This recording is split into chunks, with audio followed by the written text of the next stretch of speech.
solution. At our family-owned and operated local institution. Hey, it's Matt, Michael. If you're dealing with an infestation and you want to turn the tide, you got Four Seasons Pest Solutions on your side.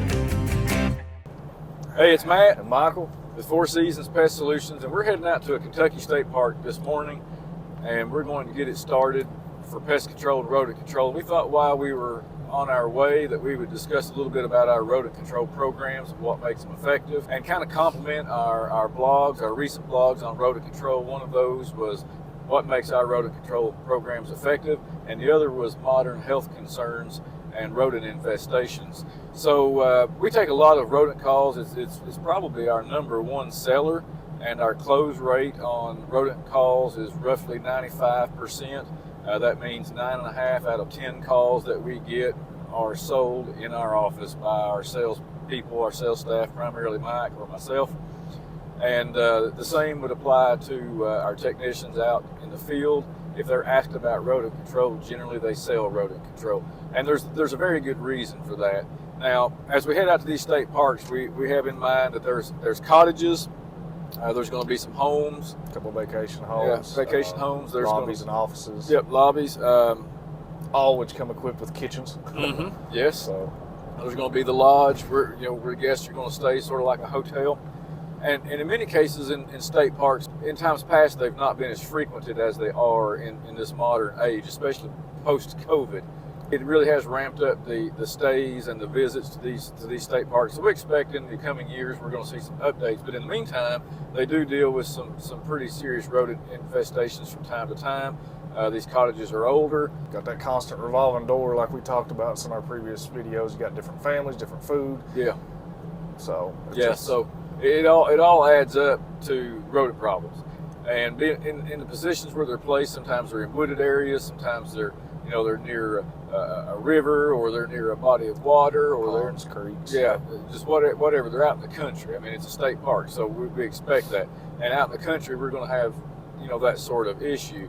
So when we take calls in the office or personally, if somebody calls us, a lot of times what we found is they've already talked to somebody else about rodent control before they've called us, and we're going behind somebody else. Right, and that happens very frequently too. Yep. That somebody else has already done rodent control. Mm-hmm. Why is it? Do you think that we have a greater success rate with our closing on sales to get started on these in the first place? One, touching base back to our previous videos, repetition. Mm-hmm. Repetition is key when you're dealing with pests of any kind. Absolutely. One of the main reasons is because other pest control companies are coming in and you want results right off the bat, which is a fast knockdown. So they're coming in there and they're targeting what is there. Mm-hmm. We're coming in and targeting what's there, but also we're monitoring those stations on a recurring basis to keep away the future infestation. So that's a big thing that it makes it easy to close with a customer that's already had pest control, or they're looking and they've been quoted by some other pest control companies. Yeah, so what he's talking about, as he said, a lot of companies come in, they give you that big bang for your buck up front, and that's great. You get that big bang, you've got 10, 15 mice running around your house, they come in, and in 2 weeks you've got no mice running around your house. You feel good about it. You paid $150, $75, $300, whatever the price might be, and that's great. You've seen results and you're happy. Well, the next thing that happens is a few months down the road, you start, or maybe not even a few months, maybe a few weeks, you start having problems again. And you call them. Right, yeah, you call them and they want to come back out and they want to do the same thing. But then you begin to question their approach. And we're not here to talk bad about any other companies. Lots of companies have been around longer than we have, but there's a reason why we outsell in rodent program. And here's what I'm going to tell you. When we come out and we start and implement a rodent program, as Mike said, we're concerned about what's inside the structure. But that's really, really easy to get rid of generally. What we like to focus on in a greater deal is what is outside the structure and a great perimeter around the structure. So we want to affect the population of rodents in the area. And if you know anything about the animal kingdom, if you know anything about pests in general or animals in general, you're not dealing with just one mouse. right, you're not dealing with just one, and there's a threshold that the environment allows. So if you've got a 50-foot radius, there's only so many mice that can occupy that 50-foot radius or 100-foot radius. Or what we like to say when we're dealing with a home or a business, when we implement rodent control, we like to affect a radius around that structure of somewhere more like 1,000 feet. So we want to affect that population to a great extent. So if you have a radius, let's say of 100 feet, and that radius of 100 feet will accept, say, 100 mice. Let's make it easy. If we go in and kill 50 of those mice, then there is a void of 50 mice. So what happens is mice from outside that radius begin to move into that radius, and so it repopulates this radius, but it depletes this other radius, this other section beyond that 100-foot radius. So the more mice we kill inside this 100-foot radius, the more we affect outside that 100-foot radius. And what that does is it depletes the population to a point where this radius here doesn't have anything feeding it when it comes to rodents. And that's what we do. And you say, well, so does it upset the environment? We've not noticed any upset in the environment. No. Generally, rodents produce quick enough that doesn't matter. So, on average, 5 to 6 pups a litter. Yeah, and it's an immaculate amount of rodents that one mouse can be responsible for in a year. Yeah. With all that in mind, let's talk about what we do when we get to a rodent start. So basically, first inspection. We want to see where these mice are coming in, entering the structure. We want to see why they're at the structure. What is your geographical location, for one? Like we spoke earlier, the ponds, the landscaping, the farmland, whatever the geographical location of that is. So we want to do an inspection. We want to see where we want to place our boundary, where we want to set these, where we're going to entice these rodents to enter our shelter and stations versus your shelter and kitchen. Basically, we come in. Once we've completed those tasks, we set that boundary. Inside, outside, sometimes you have problems in the attics, crawl spaces. We need to see those sites firsthand. Yeah. And that's the first thing we do. After we get those set up and those boundaries established, then we set you up on a recurring plan to come back each month and visit to monitor those stations, check. Crucial. Yeah, it's very crucial. So why does this station have activity, but this station over here has none? And yeah, we need to replenish that bait and cycle that bait. So you mentioned inspection. So obviously the environment, when he says the environment, he doesn't mean just are there trees and a pond close to your home. He's talking I want to know about if there's trash on the backside of your house. Yeah. I want to know on the backside of the property. Yeah, I want to know if there's a store, a commercial building right across the road from you. I mean, because these things happen in city limits just as well as they do in farmlands. Yeah. So basically what we do then, when we go to a rodent program, we look at everything that we can see from that structure. Yep. And on the drive in, we're paying attention to the surroundings where we're coming in, and we're making note. If we're driving through, well, let's say we're driving through Stanford, Kentucky, and we're in a certain place where there's a landfill, and that's where the customer is. As we're driving along, we know that this customer is close to this landfill, so we know we're going to have some issues with that, and we can deal with it accordingly. And so all of these things matter. But now, so the environment's one thing, but also the structure itself. We've got to make sure that the structure doesn't have entry points, which if you have rodents inside, obviously it does. So one of the things that we also offer is we can go through the structure inside and out. We can locate all of these entry points and all of the conducive conditions. And of course, rodents need 3 things to live, just like all pests need. That's food, water, shelter. So food, water, harborage. So they have to have those 3 things. And so we're going to search for those things and figure out how they're getting in, what it is that they're eating, and try to also make plans to eliminate that and offer you the option of excluding them from entering your house to begin with. And we don't always have to do that job, we'll give you the punch list that we find, because we inspect from foundation to roof. So it's a complete 360 panoramic inspection. Yes. And we will go in very depth to explain why you're having this problem, and your neighbor's not, or things of that nature. Sometimes what we don't know, or what you don't know as a customer and as a neighbor, is that your neighbors oftentimes are having problems. Yeah. And most people have rodents of some sort in their home, whether they know it or not. It's amazing how many attics we go into, and there's massive rodent issues, and homeowners don't even know. People, and this goes back to, people get embarrassed, but 9 out of 10 times, if you're battling with a pest, your neighbor is too. They just don't talk about it. Yeah, that's right. It's definitely a private world anymore. Yes. People lack communication. Yeah, so he's right. So lots of times that's especially with the kind of pests that can be transferred by just walking across the yard, or that actually come from the environment. Dealing with roaches and bed bugs, it may be a different story. Your neighbor doesn't necessarily have those.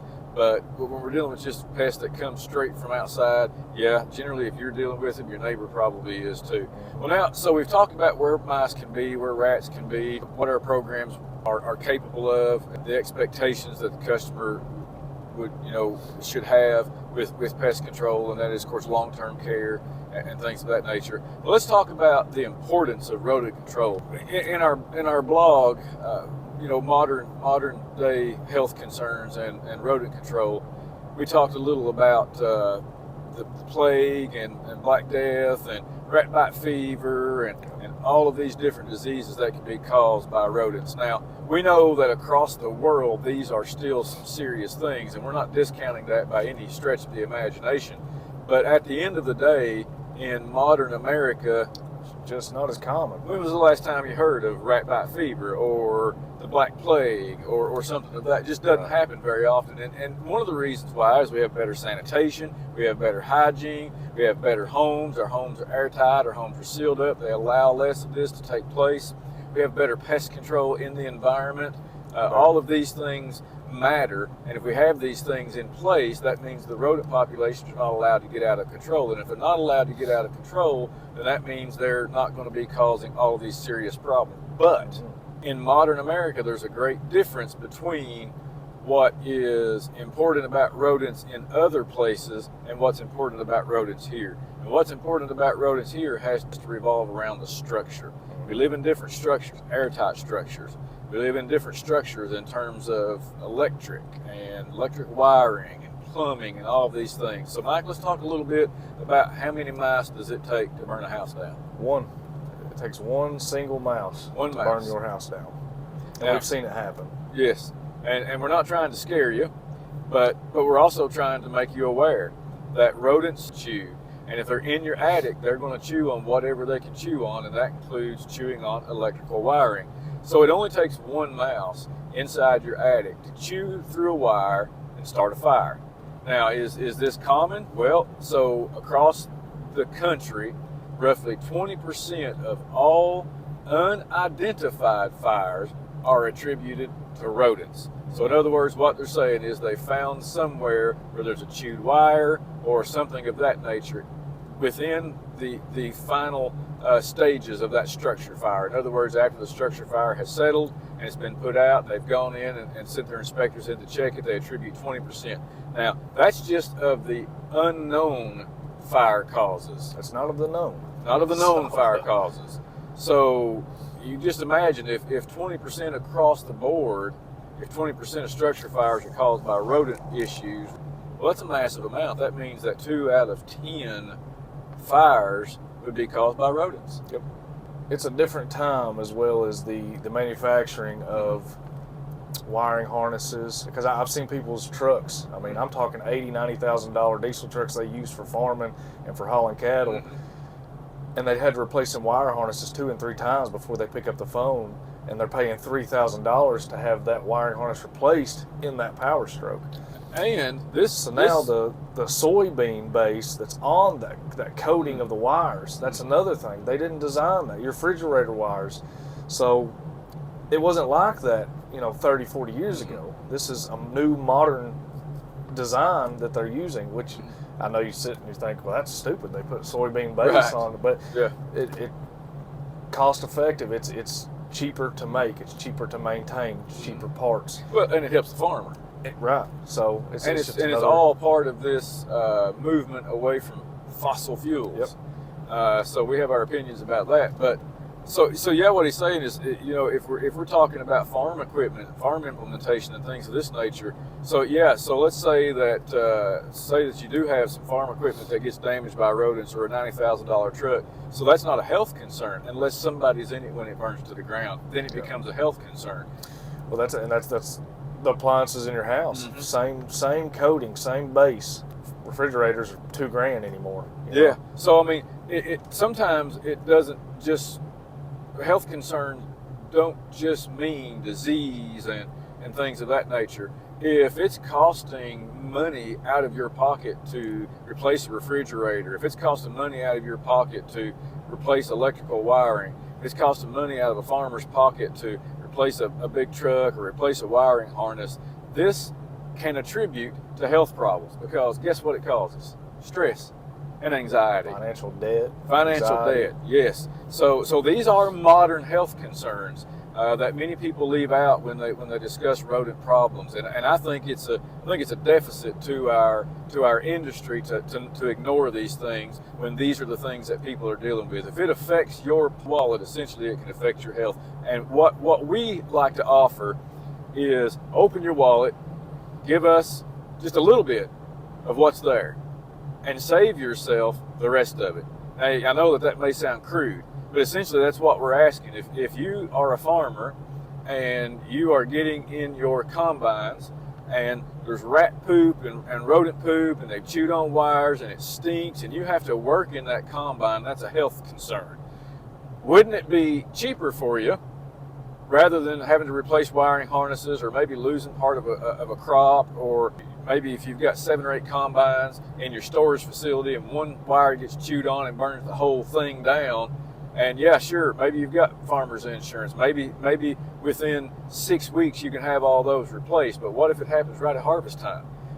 These are health concerns and these are hazards in rodent control. So what we want to do is offer a solution to that, whether you're a homeowner, business owner, farmer, whatever it is, for a portion of what it would cost you to replace the items that rodents can damage. We can stop them from damaging them in the first place. Yeah, you're talking the difference of a couple $100 for rodent control versus a few thousand or tens of thousands for equipment, and even if we just set money aside, and yeah, we're talking about the structural concerns, health concerns. If they're in your house, they've made ways either into your walls, into your insulation, in your attic, in your crawl space in your insulation. Maybe they're chewing on plumbing, things of that nature. But it's not healthy for you to sit there and breathe that pee, that rodent ammonia. Yeah. Especially when it's an overpopulated structure. Absolutely. And the price on insulation and materials alone ain't cheap anymore. You're right. It's not cheap any longer. Things are expensive. And I mean, it's just a different world that we live in. So, having said all of that, let's ask this final question, and then we maybe look at a couple different products here while you're discussing this. So, one of the big things we get is our rodent program safe? Is it safe for kids? Is it safe for pets? Now, before you answer this, just quickly address why it's safer than what a lot of other companies do, and then let's talk about what we do. A lot of them cast bait. They'll just cast bait in your kitchen. They'll come in, and I've witnessed this firsthand with my own family member that was having some issues with some rodents. They hired a company that came in, and they cast bait behind a dishwasher, under the sink, and went in their crawl space, threw some bait out. But they didn't put anything in any kind of form of a locking station. Just tossed it. They just tossed it. Do you think that the family would have paid for a guy to come in and just throw a bunch of poison out? No. But that's what they allowed to happen. Right. But they didn't know. Now, this is what we're saying. If the consumer doesn't know, and the pest control professional, if we can call them this in this case, comes out and just broadcasts bait, I mean, essentially, isn't he saying that's safe? No. No, the tech that does that. Oh, the tech, yeah, he's saying it's safe. He's saying it's safe. Oh, I put it where, I mean, this technician's exact words was where, I put it where they wouldn't see it. They don't have to see it. Right. The rodent can relocate that soft bait or those pellets that you've placed out. Yeah. And then you have a kid that picks up a pellet thinking it's a Tic Tac or a piece of bait thinking it's candy, And in my case, my son was 7 years old. He's all about candy. So I took that one to heart, So. Yeah, that's ridiculous. Well, so other companies are oftentimes just broadcasting bait.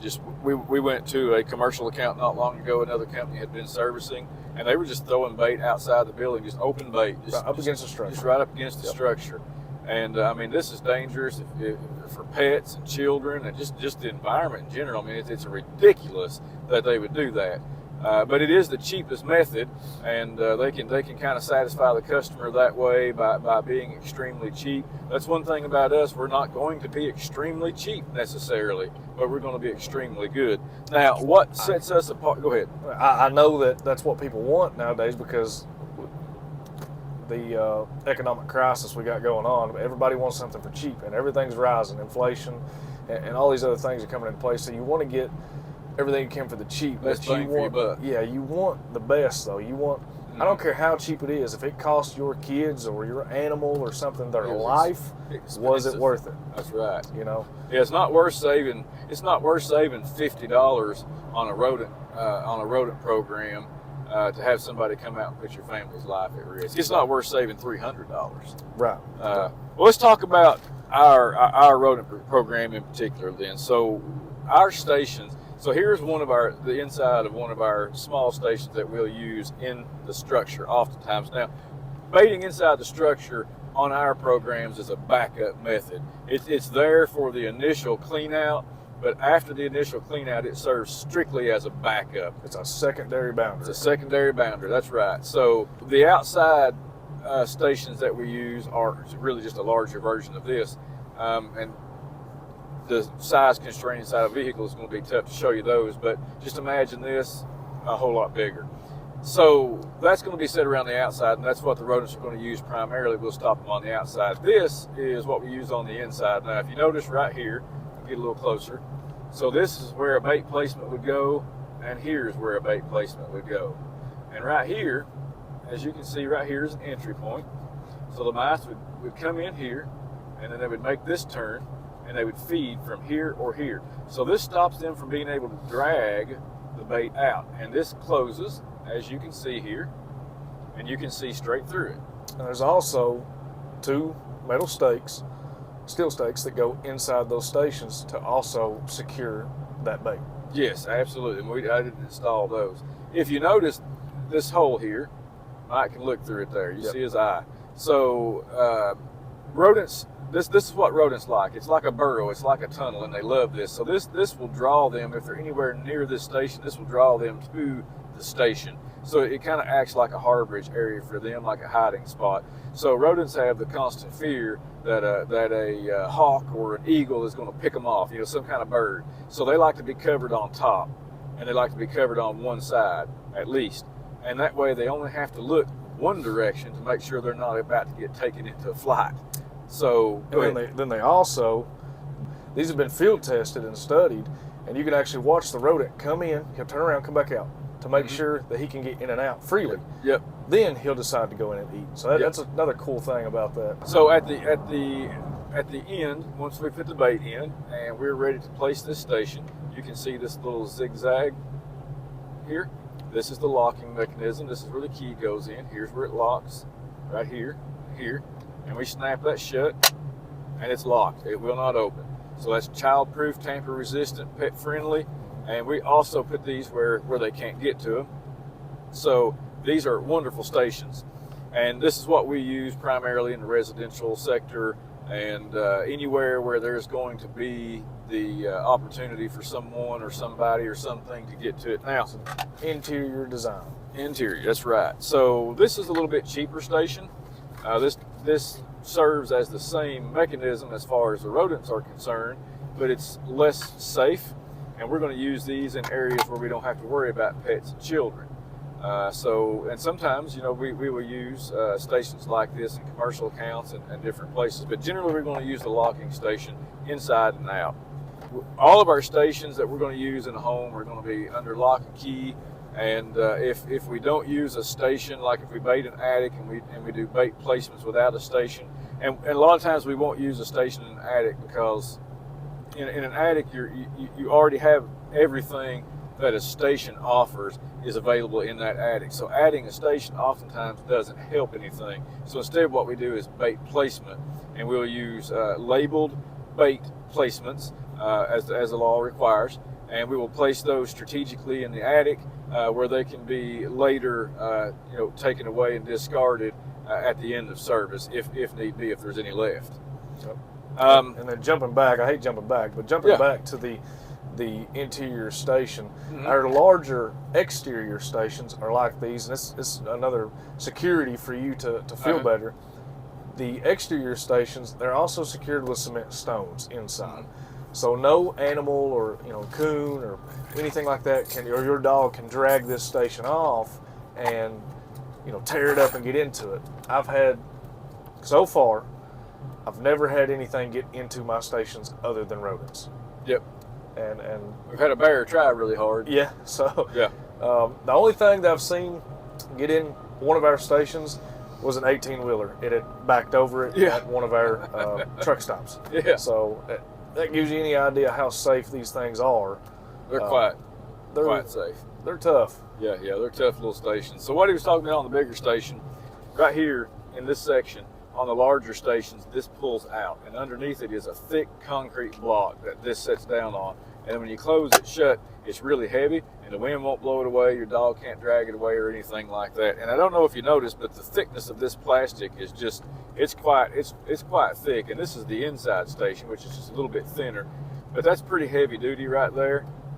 We can pry it just a little bit, but that's really, really prying there. So the bigger station is even tougher than that, and they're outside, so they need to be tougher. Yep. At the end of the day, if you did not work here, but you saw, knowing what you know now, seeing the programs that you've seen other companies offer versus the program that you've seen our company offer, and what we've taught you about what we do versus what everybody else does, why would there be a chance in this world that you would hire somebody else to do rodent control? No, 0% chance. Yeah. Just because of the things that I've seen and went on scene after other companies and other technicians.